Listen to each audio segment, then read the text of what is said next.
Ayah sebelumnya sudah tahu bukan jika konflik merupakan bagian kehidupan. Ketika anak tumbuh dan berinteraksi dengan orang lain, mereka pasti akan menghadapi konflik dan perselisihan.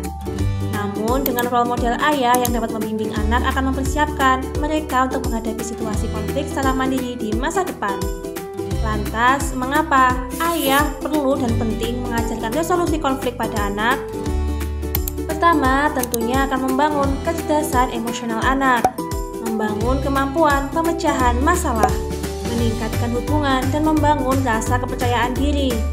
Anak akan belajar regulasi diri atau menenangkan diri sebelum mendiskusikan solusi, serta mengurangi tingkat agresi atau belajar menggunakan bahasa daripada menyerang secara fisik. Tips untuk ayah mengajarkan keterampilan resolusi konflik pada anak. Pertama, tetapkan fondasinya. Sebelum konflik, tetapkan harapan untuk diskusi yang saling menghormati dan penyelesaian masalah. Kedua, model resolusi konflik. Jalani langkah-langkah secara verbal seperti mengidentifikasi masalah, mendengarkan pihak lain, bertukar pikiran tentang solusi, dan berkompromi. Ketiga, melatih anak melalui konflik. Ketika anak datang dengan perselisihan, jangan menyelesaikannya. Sebaliknya, pandu langkah demi langkah.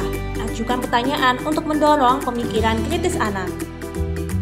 Keempat, ayah mengajarkan kompromi dan negosiasi. Anak perlu mempelajari taktik negosiasi dan berlatih membuat kompromi dalam permainan peran. Kelima, renungkan resolusi. Setelah perselisihan selesai, diskusikan secara singkat apa yang berhasil dan apa yang dapat ditingkatkan oleh anak-anak di lain waktu.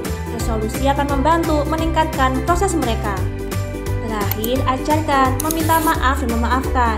Setelah kesepakatan tercapai, anak harus belajar meminta maaf dan memaafkan. Ini akan membantu memperbaiki kepercayaan dan hubungan setelah perselisihan. Bagaimana para ayah sudah mencontohkan untuk mengatasi konflik dengan anak?